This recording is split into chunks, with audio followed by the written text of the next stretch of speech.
Coming to you from the Mananga Heritage Center out in Richards Bay. Welcome to the Art Bulletin and thank you very much for staying with us. Gallery Momo in Parktown would like to invite you to the inaugural 2013 lecture series presented by Dr. Jean-Pierre Delaporte. The lecture series is titled Art, Power and Place.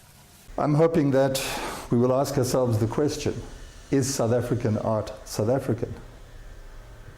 And look at the resources, the people, the strategies, the histories that inform that question and come to an answer which is ours, and hopefully stop looking over our shoulders to the rest of the world before we make our own moves.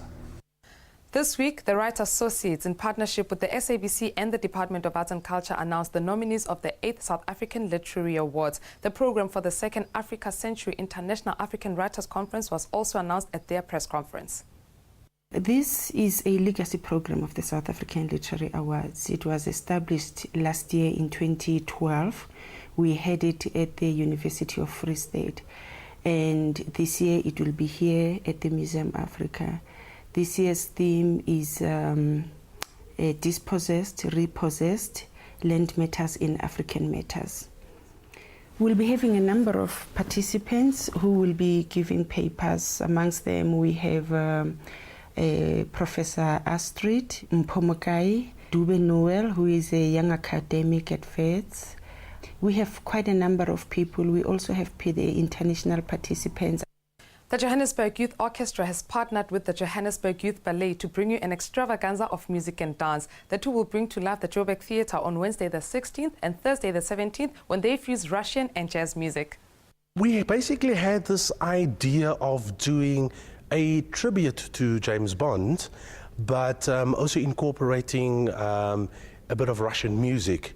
And the infusion part is where the Johannesburg Symphonic Wind Band and the Jazz Ensemble come together and do classical pieces from the Russian era, from Russian composers like Shostakovich, Mussorgsky, but it is with a bit of a difference because all these arrangement that has been done is basically changing classical music into a jazz style.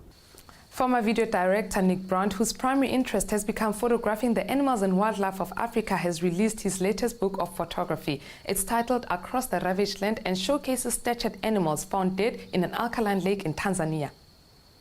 Lake Natron is known for extreme alkaline levels that leaves animals into statues. The animals from this lake helped complete the final part of the trilogy titled Across the Ravaged Land by placing these dead animals in the original placement of their natural habitat and showcasing his exceptional photographic flair. Founder of the Big Life Foundation, Nick Brandt, focused on protecting the conservation of Tanzania and Kenya. The extreme anti-poaching campaigns he directed were mainly focusing on the elephants and rhinos. The impeccable image titled Ranger with Tusks of Killed Elephant clearly illustrates the awareness of poaching. This book is Brandt's final work in expressing the utmost brilliant nature of the motherland Africa. It has been officially released in September 2013. The International Talent Showcase is a launching pad for career opportunities and international exposure. Over 2 days, the 19th and 20th of October, singers, dancers, actors and models will have to impress international celebrities at Monte Cassino. The International Talent Showcase is the platform whereby these artists will have the opportunity to meet Kim Myers, and if she scouts them, the world's their oyster. We would take them in and train them so that they're up to standard in order for them to represent our country on an international platform. The Talent Showcase is basically looking for young people that are really driven out for what they trade, you know, what their skills, what their capabilities are in the arts and entertainment industry. Well, for me, I would have to say, you know, it would be the models, the actors, the dancers and the singers that really have what it takes to represent South Africa as a whole. If you're into fine things like champagne and oysters, then you need to diarise the 16th to the 20th of October. That's when the Oyster and Bubbly Festival takes place at Benmore Gardens Shopping Centre. We've got the most knowledgeable people here to talk to you about their wines, and there will be wine pairing as well during the day. So that will be going with the oysters, which are being flown up freshly every day from Luderitz. And we have someone also very knowledgeable with the oysters, and we're going to have the traditional combinations, which is your lemon, your Tabasco sauces, and your black pepper. But then we have new fusion products that will be introduced as well to go with the oysters. My Limpopo is the latest exhibition by South African landscape artist Jaco Roux. The exhibition showcases how this artist sees his Limpopo province. With the excessive appearance of the baobab trees, Jaco Roux represents his aesthetic love for nature, and My Limpopo is a direct representation of this specific pursuit. He is enticed with expressing his natural habitat of the wild landscape of Limpopo, and was chosen to represent South Africa in Switzerland at the Neuchâtel Arts Exposition, and is largely appreciated all over the world for his admirable landscape artwork. The Christopher Muller Art Gallery is showcasing his exhibition up until October 29.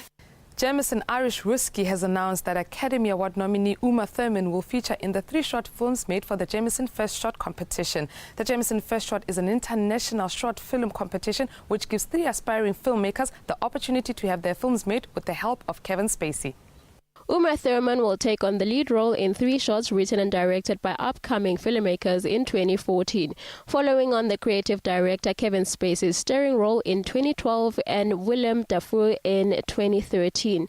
The success of the first 2 years of the competition has seen nearly 12 million people tune in to watch the winning film starring the 2 actors on Jameson's YouTube channel. Talented filmmakers who think they have what it takes to win need to submit a script of no more than 7 pages via the Jameson First Shot website by the 2nd of January 2014.